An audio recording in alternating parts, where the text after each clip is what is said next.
One afternoon, a small shelf of books was carried into the barracks and placed against the wooden wall, and when the translator explained that prisoners could borrow them during free hours, several men stared at the spines in silence, unsure how a prison camp could possibly include something as ordinary as a library.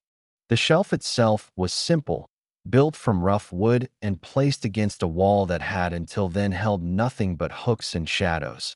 Yet the presence of books changed the atmosphere in a way that tools or equipment never could. The volumes were not arranged with ceremony, and no speech accompanied their arrival. But the translator explained in a steady voice that the books were available under regulation, to be borrowed during designated hours and returned in proper condition. That explanation made it clear this was not a temporary gesture, but a structured addition to camp routine. At first, the prisoners approached the shelf cautiously, not out of fear, but out of habit formed by years of uncertainty. Objects introduced in captivity often carried hidden meaning, and the men had learned to observe before reacting. A few stepped closer and read the titles quietly, tracing their fingers along worn spines, as if confirming the books were real and not symbolic. The collection included practical manuals, language guides, and novels, some in German, others translated, and this variety suggested planning rather than improvisation. For many of the men, the sight of printed pages stirred memories of civilian life before uniforms and deployments, recalling evenings spent reading in small apartments or quiet cafes. Books belonged to a world shaped by study, reflection, and personal choice, and seeing them inside a fenced yard created a quiet contrast with the rigid structure of camp schedules. The contrast did not erase confinement, but it introduced a different texture to daily life. The translator clarified that borrowing would be recorded and limited, and that books were to remain within the barracks area, reinforcing that the library functioned within defined boundaries. Boundaries were not new to them, yet the idea of regulated access to literature carried an unexpected weight. Access to reading material suggested that time in captivity was not meant to be empty, but structured and filled in controlled ways. Some prisoners selected books immediately, choosing titles connected to skills or subjects they had known before the war, while others hesitated, unsure which volume to take first. Choosing a book requires personal preference, and personal preference had been reduced in many areas of camp life. That small act of selection restored a modest sense of agency, even if temporary. The atmosphere in the barracks shifted subtly as a few men sat on their bunks and opened pages, their posture bending forward in concentration. Reading requires focus, and focus narrows attention, replacing wandering thoughts with directed ones. In that narrowing, the noise of routine faded slightly, replaced by sentences that transported the mind beyond the wooden walls. By the end of that first afternoon, the shelf no longer seemed out of place, yet its presence continued to carry significance. The men understood that the library existed within regulation, not generosity, and that it formed part of the organized structure shaping their days. Even so, the arrival of books revealed something about how captivity was managed, where routine could include intellectual activity alongside work and roll call. A simple shelf against a wooden wall had introduced a new dimension to the rhythm of the camp, one built not from movement or sound, but from quiet pages turned in measured silence. In the days that followed, the borrowing system became clearer because a simple ledger was placed beside the shelf, and each prisoner who selected a book had his name and the title recorded in careful handwriting, reinforcing that the library functioned through documentation rather than informality. Documentation gave the process structure, and structure signaled that the collection was intended to remain part of camp life rather than disappear after novelty faded. The men quickly understood that returning books on time would ensure continued access. The selection itself was modest but varied enough to invite curiosity, including novels, historical accounts, and language materials, some provided through official channels and others donated by local sources. The presence of German-language texts surprised several prisoners, since it suggested an awareness of practical reading needs rather than symbolic display. Practical planning tends to reflect administrative thinking, and administrative thinking usually favors systems that can be sustained. Reading began to occupy quiet hours in the barracks, particularly in the evenings when work had ended and movement was limited. The posture of men sitting on bunks with books open created a different visual rhythm from earlier weeks, replacing idle waiting with concentrated stillness. Concentrated stillness often changes atmosphere more effectively than loud activity because it shifts attention inward. Some prisoners gravitated toward educational texts, using the time to review language skills or technical subjects they had studied before the war, viewing reading as preparation for an uncertain future. Preparing for a future beyond confinement requires maintaining knowledge rather than allowing it to fade. Knowledge can serve as a mental anchor when external circumstances remain fixed. Others chose fiction, drawn to stories that carried the mind beyond fences without requiring physical movement. Fiction does not change physical location, yet it expands internal space. An expanded internal space can reduce the feeling of confinement. Turning pages becomes a steady rhythm, dividing hours into manageable segments marked by chapters rather than by roll calls. The guards observed the activity with the same neutrality applied to other routines, ensuring that books remained in designated areas and that records stayed accurate, but they did not interfere with content beyond established guidelines. Neutral supervision reinforced that reading was allowed within clear limits, and clear limits tend to stabilize expectations. Over time, informal discussions about books emerged in low conversation, with prisoners recommending certain titles or exchanging brief impressions without loud debate. These exchanges created a subtle intellectual layer within daily life, reminding the men of earlier periods when ideas and literature formed part of ordinary conversation. By the end of the second week, the library no longer seemed unusual, yet its impact remained steady because it introduced sustained mental engagement into a structured environment. Sustained engagement helps prevent days from feeling empty, and empty days can weigh heavily in long confinement. The shelf against the wooden wall had become more than storage. It had become another organized element in the camp's rhythm, shaping how time was experienced through quiet reading and measured reflection. As the library settled into routine, its presence began influencing the mental rhythm of the camp in ways that were not immediately visible, because reading changes the pace of thought, slowing it into sequences shaped by sentences and paragraphs rather than by external orders. The men who borrowed books often appeared more focused during quiet hours, their posture steady and their expressions less restless, since structured concentration can replace wandering speculation. Speculation thrives in silence without direction, while reading provides direction. The act of choosing a title became a small but meaningful decision in a life otherwise governed by schedules, because personal selection restores a measure of preference, and preference reflects individuality. Individuality had not disappeared in captivity, yet it was often subdued by routine, and selecting a book allowed each man to reconnect with interests formed long before enlistment. Interests help preserve identity when circumstances change.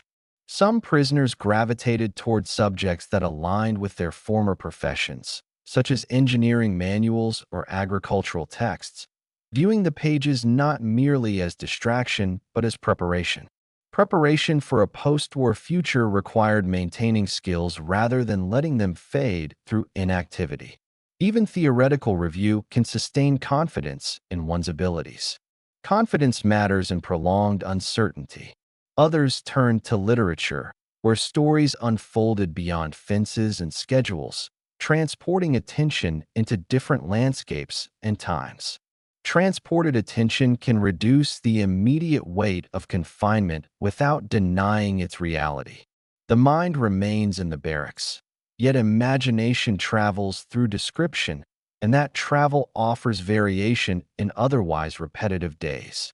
Even those who did not borrow frequently felt the effect of the library's presence, since the quiet atmosphere created by readers influenced the entire barracks. Quiet concentration spreads subtly, shaping tone without formal instruction. Tone influences group stability, and stable tone reduces friction in shared spaces. Discussions about books emerged gradually, not as loud debates, but as measured exchanges during work or recreation, where men mentioned a passage or reflected on a theme in careful language. Reflection requires calm thought, and calm thought often leads to balanced conversation. Balanced conversation supports cohesion in confined environments. The guards continued to maintain records without altering their usual demeanor, and this consistency reinforced that the library existed within regulation rather than generosity. Regulation applied evenly becomes predictable, and predictable systems support routine. Routine, when understood, helps individuals manage time more effectively. Over time, the reading schedule blended with other camp rhythms, creating days that included intellectual engagement alongside work and rest. Intellectual engagement adds dimension to experience, preventing monotony from dominating perception. When perception includes variation, endurance becomes steadier. By now, the shelf of books had become an established feature of daily life, illustrating how organized systems can incorporate structured intellectual activity within confinement. The prisoners recognized that while the fence defined physical limits, the act of reading allowed thought to extend beyond those limits in controlled but meaningful ways. Through pages turned quietly under barracks light, time was measured not only in hours but in chapters, and chapters can make long stretches feel ordered rather than endless. As the weeks continued, the library began to influence not only how individual prisoners spent their time, but how they structured their internal outlook toward the future, because regular reading creates continuity of thought, and continuity of thought can counteract the stagnation that confinement sometimes produces. When a man follows a narrative from one evening to the next, he experiences progression, and progression reminds the mind that movement exists even within still surroundings. Some prisoners began organizing informal exchanges, passing books from one bunk to another once they were properly recorded and returned, recommending certain titles with quiet conviction. Recommendations require trust and shared judgment strengthens group cohesion. Cohesion is particularly valuable in confined environments, where cooperation reduces tension. The act of reading also introduced silent discipline into the barracks, as men learned to protect their allotted time with books, completing tasks efficiently so that evening hours could remain uninterrupted. Efficiency in daily routine often increases when individuals see purpose beyond the routine itself. Purpose transforms time from something endured into something used. Several prisoners chose to revisit subjects they had once studied, using reading as a way to refresh dormant knowledge. Refreshing knowledge restores confidence in personal capability, and capability is linked to identity. Identity anchored in skills and interests can remain stable even when external roles change. The guards maintained the same neutral supervision, ensuring that the library's guidelines were followed and that volumes were returned without damage. Their consistency reinforced that the shelf was not an experiment but part of an organized system. Organized systems tend to function quietly when maintained regularly, and quiet function supports stability. Weather changes outside the barracks occasionally altered the reading atmosphere, as colder evenings encouraged men to remain indoors longer, deepening the quiet concentration within the room. Seasonal shifts subtly shaped reading habits, linking intellectual activity with natural cycles. Natural cycles provide orientation in time when external calendars feel distant. Not every prisoner read frequently, Yet even those who did not borrow books acknowledged that the presence of the library altered perception of the camp. Perception shapes experience, and experience shapes memory. When confinement includes structured intellectual engagement, memory may reflect complexity rather than monotony. Over time, the library became part of the weekly rhythm as reliably as meals and recreation, standing as another example of how regulation structured daily life. Regulation defined boundaries, yet within those boundaries, controlled opportunities for reflection existed. Reflection supports endurance by allowing the mind to engage with ideas rather than circle endlessly around uncertainty.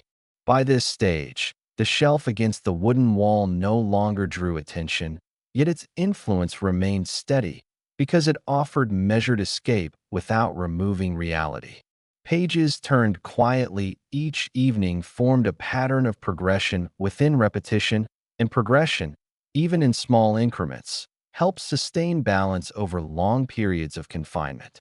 As the months moved forward and the novelty of the library faded into routine, the true effect of the books became clearer, not as excitement, but as steady mental structure woven into daily life. The prisoners no longer paused when approaching the shelf, because it had become as familiar as the bunks or the meal line. Yet familiarity does not mean insignificance. When something endures within a system, it begins to shape perception quietly rather than dramatically. Reading gradually became integrated into personal schedules, with some men finishing their work and immediately turning toward a saved page, while others waited until evening light softened the barracks before opening a volume. This quiet discipline revealed how intellectual engagement can become a stabilizing force, since stable habits create continuity from one day to the next. Continuity prevents long stretches of time from feeling shapeless. Several prisoners began to think of reading as preparation rather than distraction, using technical manuals to refresh forgotten skills or language guides to improve communication, because even in captivity, preparation for the future remained possible. The future remained uncertain, yet maintaining knowledge preserved confidence. Confidence, when rooted in skill, strengthens mental endurance. Those who preferred fiction often described how stories helped them imagine different landscapes and conversations, yet they remained aware of their surroundings. Awareness and imagination coexisted without conflict. Imagination expanded inward space, while awareness kept perspective grounded. Balanced perception reduces emotional extremes. Informal conversations about books grew slightly more frequent, not animated debates, but measured exchanges about themes or passages that had left an impression. Measured exchanges support thoughtful atmosphere, and thoughtful atmosphere reduces friction in confined environments. Friction, when minimized, makes shared living more manageable. The guards continued their consistent oversight, recording borrowed titles and ensuring proper return, and this steady regulation reinforced that the library existed within established rules. Established rules provide predictability, and predictability helps people adjust to limitations without constant tension. The prisoners had learned to navigate these patterns with calm observation. Seasonal changes outside the barracks subtly altered reading routines, as shorter daylight hours brought earlier indoor focus and colder evenings encouraged closer gathering under lamplight. These natural shifts reminded the men that time advanced steadily beyond the fences, linking their quiet reading sessions to the broader passage of months. By now, the library stood as a quiet symbol of how structured intellectual activity could exist inside confinement without altering security. It did not remove restrictions, yet it prevented stagnation from dominating perception. The simple act of turning pages introduced measured progression into repetitive days, and measured progression sustains endurance. In this way, the shelf of books became part of the larger framework shaping camp life, demonstrating how regulation and routine could incorporate moments of reflection alongside work and rest. Through steady reading under watchful but neutral supervision, the prisoners preserved a dimension of identity connected to thought, memory, and preparation, allowing chapters to mark time even as fences marked boundaries. In the end, the library did not change the prisoner's status, did not remove the fences, and did not shorten the war, yet it quietly altered the texture of daily life inside the camp, because it introduced structured thought into an environment shaped by repetition. What had first seemed unlikely, even out of place, became part of the organized system that defined their days. The shelf of books stood not as decoration, but as evidence that routine could include reflection. The prisoners had arrived expecting physical confinement to define every aspect of existence, and discovering that intellectual activity was permitted within clear boundaries subtly challenged that expectation. The rules remained firm, and borrowing was recorded carefully, yet within those limits, pages could be turned freely. Freedom of movement was restricted, but freedom of thought retained space.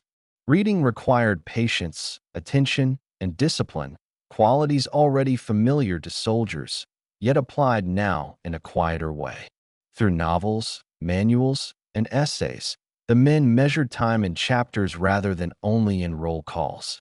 Chapters gave shape to evenings, and shaped evenings made long weeks more structured. Over time, memories of captivity would include not only fences and schedules, but also lamplight over pages and the soft rhythm of paper turning. Those small, repeated moments formed part of how the experience was understood later, because daily details often leave deeper impressions than isolated events. And so this story settles as a quiet example of how organized systems can incorporate moments of reflection even in confinement, showing that structure does not always exclude intellectual engagement. The library remained within regulation, yet it allowed continuity of thought to persist. Within wooden walls and under steady supervision, books provided measured progression through repetition, reminding the prisoners that while their bodies were confined, their capacity to think, learn, and reflect continued beyond the limits of the yard. Thank you for spending this time here. If these quiet, true World War II stories matter to you, subscribing helps this channel continue.